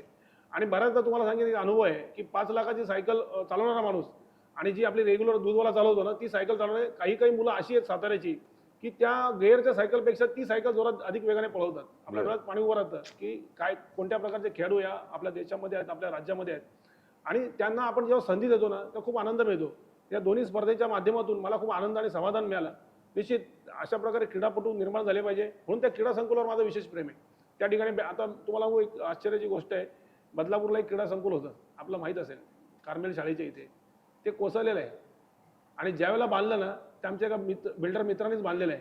तर तोही बघत असेल तर त्यावेळेला बांधल्यापासूनच त्याला क्रॅक पडले होते. तर हे कधी कोसळेल अशी आम्हाला खात्री वाटत होती. ते शेवटी कोसळलं. कोसळल्यानंतर मी सातत्याने तो प्रश्न उचलत होतो. काही पत्रकार उचलत होते, आम्ही उचलत होतो. मला वाटलं की आमदार आहे ना, कदाचित निवडणुकीच्या टप्प्यामध्ये शेवटच्या तरी त्याचं उद्घाटन करतील, परंतु त्यांना काही सोयीसुद्धा नाही. ते संपूर्ण क्रीडासंकुल कोसळलं तरी अजिबात त्यांनी कोणती हालचाल केली नाही. ही परिस्थिती बदलापूर शहरात. तिथे आम्ही बॅडमिंटन खेळायला जायचो. आपणही कधी गेला असाल तर बदलापूर शहरात बॅडमिंटन खेळायला देखील आता जागा राहिली आहे. पश्चिमेला आता ते एका नगरसेवकाने भाजपच्या त्यांनी त्या ठिकाणी कोर्ट केलं आहे. परंतु हे जे क्रीडा संकुल होतं, ह्यामध्ये अनेक खेळाडू घडत होते. आम्ही अनेकदा स्पर्धा भरवल्यात. आमच्या सायकल रेस तर बक्षीस समारंभ तिथे आम्ही करायचो. तिथे आम्ही बॅडमिंटन स्पर्धा घ्यायचो, आम्ही बुद्धिबळ स्पर्धा घ्यायचो. म्हणजे आता जागाच उरली नाही, मग एखाद्या हॉल भाड्याने घ्यावे लागतं. तर या बदलापूर शहरामध्ये कोणत्याही प्रकारच्या तरुणांना पुढे जाण्याकरता कोणत्याही सुविधाच नाही राहिलेल्या. या सगळ्या गोष्टी आपल्याला करायच्या आहेत आणि म्हणून विधानसभेत जायचे. उगाच आपलं जायचं आणि पैसे कमवायचे. आणि तुम्हाला अजून एक गोष्ट सांगेन, हे जे 2 आमदार आहेत ना, यांच्या आजूबाजूला ठेकेदार आहेत. हे आमदार झाले तर आपला रस्त्याचे ठेके मिळतील आणि त्यातून आपण पैसे कमवू, एवढा मर्यादित उद्देश घेऊन त्या ठिकाणी दोन्ही आमदारांचे कार्यकर्ते काम करतात. आणि नगरसेवक घाबरून आहेत, हे आमदार झाले तर परत आम्हाला त्रास देतील की काय, एवढीच भावना आहे. लोकांच्या विकासाशी घेणं देणं कोणाला नाही. त्यामुळे त्यांच्याबरोबर फिरणाऱ्या नगरसेवकांना पण सांगेन की बदलापूर शहराच्या विकासाकडे बघा आणि खऱ्या अर्थाने बदलापूर शहर विकसित झालं तर त्याचं क्रेडिट तुम्हाला देखील मिळणार आहे. काही सगळेच नगरसेवक काही तसे आहेत असं नाही. काही नगरसेवकांनी चांगल्या प्रकारचं काम केलेलं आहे, त्याबद्दल अजिबात काय बोलण्यासारखं नाही. परंतु निश्चितपणे चांगल्या माणसाच्या पाठीशी होण्याची भूमिका लोकप्रतिनिधी पण घेतली पाहिजे, मग तो कुठल्याही पक्षाचा नगरसेवक असो. आणि खऱ्या अर्थाने मला खात्री आहे, मी सगळ्या नगरसेवकांना आवाहन करीन, सर्व लोकप्रतिनिधींना आवाहन करीन, सगळ्या बदलापूर शहरातील राजकीय सामाजिक कार्यकर्त्यांना आवाहन करीन, माझ्या पाठीशी यावेळेला ठामपणे राहा. हा सगळा बदल आहे ना, मी जे सांगतो ना ते मी केल्याशिवाय राहणार नाही. आणि जर नाही केलं ना तर पुढच्याला तुम्ही मला उभं करू नका. तर निश्चितपणे माझी भूमिका आहे आणि सर्वांना आव्हान आहे, या सगळ्या गोष्टी आपल्याला करायचं आहे. मग क्रीडा असो, वैद्यकीय असो, शैक्षणिक सुविधा असो, पाणी असो, वीज असो, ट्रान्सपोर्टेशन असो, सगळं आपल्याला करायचं आहे. त्याकरता आमदार व्हायचं आहे. काय माझ्या आजूबाजू काय ठेकेदार नाहीत, त्या ठेकेदारांची स्वप्न पूर्ण करण्याकरता मी आमदार होत नाही. हे दोन्ही जे उमेदवार आहेत ना, यांच्या बाजूच्या ठेकेदारांचं स्वप्न आहे की आपला नेता आमदार झाला पाहिजे आणि त्यातून आपल्याला पैसे कमवायचे. तर पैसे कमवणं आमचा हेतू नाही. लोकांची कामं झाली पाहिजे. बदलापूरकरांना, मुरबाड विधानसभा क्षेत्रातील नागरिकांना सुविधा मिळाल्या पाहिजेत. तरुणांची स्वप्न पूर्ण आली पाहिजे. त्यांना रोजगार मिळाला पाहिजे, शिक्षण मिळालं पाहिजे, आरोग्य सुविधा लोकांना मिळाल्या पाहिजे. ही माझी भूमिका आणि त्याकरता आमदार व्हायचंय. आणि मग आमदार झाल्याशिवाय मी राहणार नाही, कारण जनतेने ठरवलंय. त्यामुळे आता मला कोणी अडवू शकत नाही. खरंय. एक शेवटचा राजकीय प्रश्न विचारतो, म्हणजे मुरबाड विधानसभा मतदारसंघामध्ये जर बघितलं तर भाजपमध्ये अंतर्गत वाद आहेत, धुसफूस आहे. म्हणजे जे लोकसभेला झालं खासदार विरुद्ध आमदार अशी एक काय म्हणू, एक वावडी उठवण्यात होती किंवा असं एक चित्र दिसत होतं. आणि त्यामुळे कुठेतरी तेच आता परत विधानसभेच्या निवडणुकांमध्ये रिफ्लेक्ट होतंय असं एकूण बोललं जात आहे. आणि दुसरी गोष्ट, जे राष्ट्रवादी शरदचंद्र पवार गटाचे उमेदवार आहेत त्यांना मुरबाडच्या पलीकडे बदलापूरमध्ये तशी ओळख नाही असं एक म्हटलं जात आहे. तर या दोन्ही म्हणजे संभ्रमावस्था दोन्ही पक्षांमध्ये आहे, मुख्य पक्षांमध्ये. त्याचा तुम्हाला फायदा होईल असं वाटतं का तुम्हाला? फायदा निश्चित आहे. तुम्ही मगाशी म्हणालात ना, माझा पक्षांवरचा विश्वास का उडाला तुम्हाला सांगतो. आमचा राष्ट्रवादी पक्षात मी ज्यावेळेला होतो त्याला आमचे उमेदवार हे शिंदे गटात होते. त्यांना शिंदे गटातून राष्ट्रवादी पक्षात घेण्यात आला. त्यांना मदत करणारे माजी आमदार हे भाजपचे होते. त्यानंतर शिवसेनेच्या शिंदे गटाच्या एका नेत्याने त्यांना मदत केली. आता प्रकार असा झाला, मी त्या ठिकाणी निष्ठेने काम केलं, माझ्या जागी शिंदे गटातनं माणूस आणून तो राष्ट्रवादी त्या ठिकाणी उमेदवार म्हणून देण्यात आला. त्याला आता भाजपचे माजी नेते मदत करतायत. मग ह्या सगळ्या प्रकारामुळे माझा या पक्षाच्या स्ट्रक्चरवरचाच विश्वास उडाला आहे, त्या पक्षीय रचनेवरचा विश्वास उडालेला आहे. आणि त्यामुळे निश्चित आता खासदारांना पाडण्याकरता यांनी प्रयत्न केला आहे. आता ह्यांना पाडण्याकरता ते खासदार प्रयत्न करतील, ह्याच्यात काय तिथे मात्र शंका नाही. पण त्या खासदारांना मी सांगेन की तुम्ही कोणाच्या पाठीशी उभं राहायचं हे तुम्ही नीट विचार केला पाहिजे. तुम्ही जर हरणाऱ्या घोड्यावरती जर काय लावलं तर तुम्हाला तुमचा मनसुबा काय यशस्वी होणार नाही. तर त्यांना देखील माझी विनंती राहील की तुम्ही माझ्याबरोबर राहा आणि ज्यांच्यासाठी मी अगोदर काम केलं आहे ते देखील माझ्याबरोबर असणार आहेत. त्यामुळे निश्चितपणे मागच्या वेळेला देखील खासदारांना पाडण्याकरता बरेच लोक एकत्र आले होते. तर मला वाटतं ह्या आमदारांना पाडण्याकरता सगळ्यांनी एक आलं तर काय फरक पडणार नाही. आणि निश्चितपणे मला कोणी मदत करो किंवा न करो, बघा जनता माझ्या पाठीशी आहे. त्यामुळे त्यांच्या काय भानगडी चालल्या आहेत ह्याच्याशी मला काय घेणं देणं नाही. आणि मला कोणी देखील मदत केली तर मी जनतेचा आमदार होणार आहे आणि जनतेचीच कामं करणार आहे आणि विकासाचाच अजेंडा राबवणार आहे. कारण मला काय या राजकारणाची मला काय अजिबात कोणी कोणाला मदत करू द्यायची अजिबात भीती नाही. पण तरी पण मला खात्री आहे, एक चांगला माणूस आणि एक चांगला व्यक्ती म्हणून जनता आणि सर्व सामाजिक कार्यकर्ते, सर्व राजकीय कार्यकर्ते आणि सर्व राजकीय नेते माझ्या पाठीशी उभे राहतील. खरंय. एकूणच आपण पाहिलं तर या संपूर्ण विधानसभेच्या निवडणुकांमध्ये अनेक मतदारसंघांमध्ये चौरंगी तिरंगी अशाच लढती होत आहेत. बऱ्याच ठिकाणी संभ्रमावस्था की नेमका उमेदवार कुठल्या पक्षात उभा राहिला, तो आधी कुठल्या तरी वेगळ्या पक्षात होता, आता एका वेगळ्या पक्षात आहे. त्यामुळे हे सगळं वातावरण आहेच, पण याच्या पलीकडे जाऊन एक माणूस म्हणून उमेदवार कसा आहे आता आपण जाणून घेऊया. थोडंसं अराजकीय बोलूयात. तुमची विरंगुळ्याची नेमकी संकल्पना काय, आपण काय करता, मोकळा वेळ समजा मिळाला तुम्हाला, मिळत नसेलच. पहिली गोष्ट आपलं चिन्ह बॅट्समन. क्रिकेट खेळतो आम्ही, ओके, आवड म्हणून क्रिकेट खेळतो. मला वाचनाची आवड आहे आणि पिक्चरची. म्हणजे माझ्या घरचे पण आश्चर्य असतात, ज्याला मी रिकामा असतो ना तर मी अख्खा दिवस चित्रपट पाहतो वेगवेगळे. मग ते इंग्रजी असो, मराठी असो, हिंदी असो, संपूर्ण दिवस मी 4-4, 5-5 पिक्चर पाहतो. कधी कधी 10-10 पिक्चर पाहिल्याचं पण माझा रेकॉर्ड आहे. म्हणजे कदाचित तुम्हाला आश्चर्य वाटेल पण तेवढी माझी कॅपॅसिटी आहे. तर माझ्या विरंगुळ्याची साधने एक क्रिकेट आहे, दुसरी गोष्ट म्हणजे वाचन आहे आणि तिसरं चित्रपट पाहणं आहे. ह्या पलीकडे काय मी काही करत नाही आणि या 3 गोष्टीत मला आनंद मिळतो किंवा उरलेला वेळ कुटुंबासोबत घालवणं हाच विषय त्यात राहतो. सिनेमांमध्ये साधारण कोणत्या विषयाचे सिनेमे आवडतात? नाही, मी सर्व सिनेमा पाहतो, सर्व प्रकारचे चित्रपट पाहतो, सामाजिक विषयाचे पाहतो, मारधाडवाले देखील पाहतो. फार रोमॅन्टिक वगैरे चित्रपट मी फारसा पाहत नाही. मला सामाजिक आशय असणारे चित्रपट आवडतात किंवा मग ॲक्शन चित्रपट. आणि तुम्हाला सांगू, अमिताभ बच्चन हा माझ्या दृष्टीने आदर्श आहे. कारण त्याचा त्रिशूल पिक्चरमध्ये पॉकेट में 5 रुपये और 5 लाख का जमीन लेने को निघला, असा काय तो एक डायलॉग आहे, आता पटकन तुम्हाला आठवत नाही. त्या डायलॉगचा माझ्या जीवनात परिणाम झाला. चित्रपटातून माणसाच्या जीवनात परिणाम होतो आणि माणूस त्यातून काहीतरी शिकतो. मी देखील त्या त्रिशूल चित्रपट मी असा तो डायलॉग नेहमी पाहत असतो. आता अचानक तो विषय आला म्हणून तो पटकन मला तो डायलॉग आठवत नाही, पण अशा डायलॉगमुळे म्हणजे अमिताभ बच्चनने जे जीवनामध्ये जो संघर्ष केला, ज्या संघर्षातून तो पुढे गेला आणि तो माझा आयडॉल आहे. आणि तशाच प्रकारे संघर्ष करून आपण यशस्वी व्हावं. कारण बऱ्याचशा चित्रपटात अमिताभ बच्चनची जी जीवन कहाणी आहे ना, ती माझ्या जीवन कहाणीशी कधी कधी मॅच करत असते. आणि अशा चित्रपटाच्या माध्यमातून आपल्याला कुठेतरी एक संघर्ष करण्याची शक्ती मिळते, एक आपल्याला त्यातून अनेक गोष्टी नवीन शिकायला मिळतात. तर निश्चित चित्रपट सुद्धा एक चांगलं माध्यम आहे. आणि त्या माध्यमातून आता OTT प्लॅटफॉर्म, आता या वेब सिरीज आल्यात, प्रचंड वेब सिरीज. मी मोठमोठ्या वेब सिरीज एका दिवसात बघतो. बरं. हा, आणि त्या बघतो. मला अशा वेब सिरीजच्या माध्यमातून ते कुठल्याही प्रकारचे असतो, मला आवडली तर मी पाहतो. तर त्या अशा प्रकारे चित्रपट पाहणं, वेब सिरीज पाहणं, क्रिकेट खेळणं, वाचन करणं याची मला आवड आहे. खरं आहे. म्हणजे थोडक्यात अँग्री यंगमॅन ही जी तुमची भूमिका आहे ती त्या अमिताभच्याच सगळ्या कॅरेक्टर्समधनं आलेली असं आपण म्हणू शकतो. अगदी असं तुम्ही म्हणू शकता. जेव्हा आमदारकीचा विचार डोक्यात आला, घरनं विरोध झाला होता का? नाही, सुरुवातीला तुम्हाला सांगतो आश्चर्य वाटेल तुम्हाला, पण कारण कसं आहे माहिती आहे, एखादा सामान्य कुटुंबातला माणूस विधानसभेचं स्वप्न पाहतो, हे आपल्या घरचे सोडा लोक पण पटकन लवकर स्वीकारत नाही. जेव्हा मी सुरुवातीला नगरसेवक झाल्यानंतर म्हणणार मला आमदाराचं मी फिरायला सुरुवात केली, अरे कसं काय, म्हणजे ते आश्चर्य लोकांना वाटतं. पण बघा, ह्या सर्व त्यातून आपण पुढे निघतो. सुरुवातीला म्हणजे मी 2019ला मला विधानसभा लढवायची होती. त्यासाठी मी 16 पासून सुरुवात केली, 16-17 पासून अनेक कामं मी मुरबाड विधानसभा क्षेत्रात केली. खूप असं बोलण्यासारखं आहे.